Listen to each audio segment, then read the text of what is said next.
there's a big movement, and for great reason, to buy organic food and to put these things into your diet.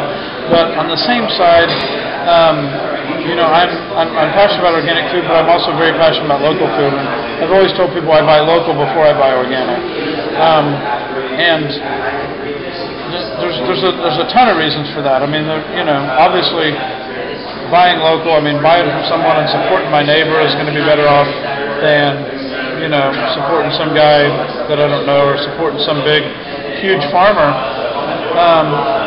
So there's the benefits of that. There's the benefits of the economy side of it, of keeping our money here as local as possible and supporting the little guys. For me, it's a little bit different than that. I mean, first of all, the quality has to be there. If the product isn't as good, then it doesn't do me any good. We're just spinning our wheels. Right. But the fact of the matter is, if I can get a potato from someone that grows it here in our state, and that potato's been out of the dirt 3 or 4 days, versus a potato that you get from Idaho that's been out of the dirt 40 to 60 days, it's a huge difference. You take all these things into account of, we don't realize how long our food has been off of either the vine or out of the earth. Tomatoes that take, 30 to 45 days to ripen in a box, that are picked green and hard as baseballs. All those things that if you can go pick a tomato off of a vine and be eating it within 24 hours, if you have that ability, then use it. And we have that ability. We can go buy potatoes at the farmer's market. We can use the local food co-op. And one of the things that we know about just from having shop good down there is like slave labor and things like that. Is that something that's kind of a proven or a known thing in the food industry as well? Like getting food from certain areas has a high tendency to have like slave labor or very unfair wages, or is that probably? Yeah, I mean, I don't know that I'd go so far as to call it slave labor, but there's definitely, you go to lettuce fields and tomato fields and stuff in Southern California.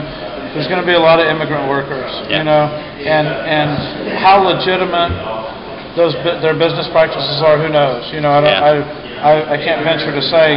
One could only guess as to what their salaries are and what their work conditions are and things like that. But when you go out and meet somebody at a local farmer's market that's pulled it out of their garden in the backyard, they're definitely taking more passionate about it.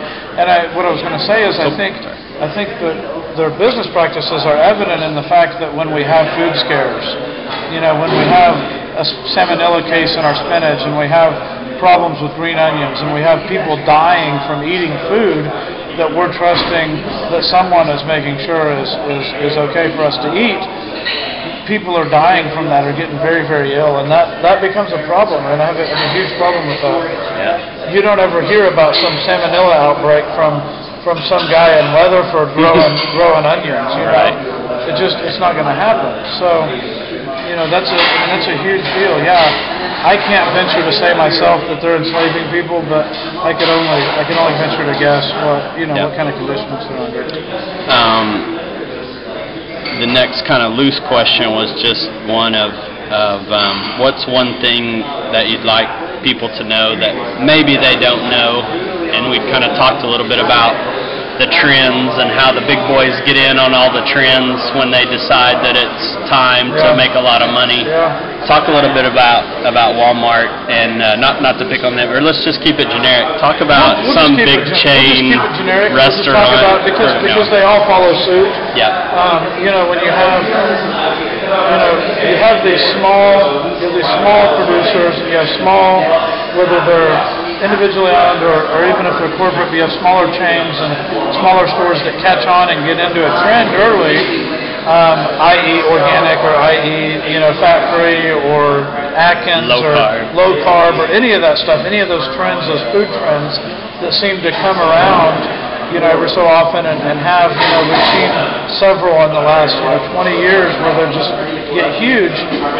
These national chains obviously have to buy into that. They obviously need to catch that or they fall behind. Yep. Fairly easy for them to catch on to producing, low-fat foods or low-calorie foods or these things, and they're certainly in on the organic game right now in a big way.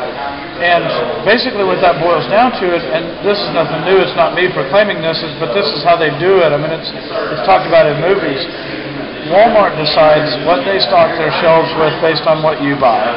And when you go to the grocery store and you stand there and you pile all your goods up, and it goes beep, beep, beep across the little scanner, and the checker's scanning all your items, every barcode that goes across there, you're essentially casting a vote. You're voting for that item. What you're telling Walmart is that product that you just bought, you want on their shelves. Mm-hmm. And every product that you're not buying, essentially you're voting against. And you're saying, I don't care if this product is on the shelves. And when they stock something and they go stock oranges that are X price per pound, and then they stock organic oranges that are 25% more, and you're buying the organic oranges at a higher price, and when you go up there and it goes beep, then you just voted for organic oranges. And it tells their higher-ups that they need to stock more organic oranges over the regular oranges, or more field greens that are organic than others, or just in general more organic products. Yep. And if you're buying more corn syrup laden or more preservative laden food, then that's where their focus is. Yeah. And they want to, if you keep buying Doritos, then they're going to keep stocking more and more Doritos.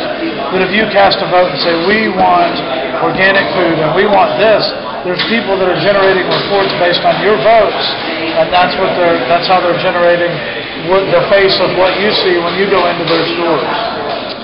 Good stuff. Good stuff. So, buy local. I know you're passionate about that. That's something. Just know as many of the people as you can. Farmers markets, you can probably do a Google search on that. As a consumer, yeah, certainly, and there's sites committed to that. If you Google locavore, which is kind of a coined phrase for someone who is trying to source local stuff, yep. is a locavore, and that's, if you Google locavore, there's lots of sites that are going to tell you, hey, this is where farmers markets are in your area, this is the days and the times of year that they operate, yep. and you can go out and source those things out.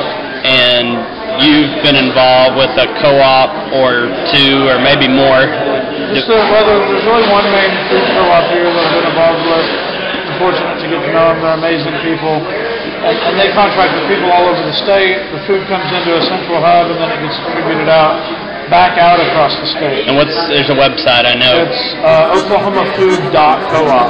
oklahomafood.coop.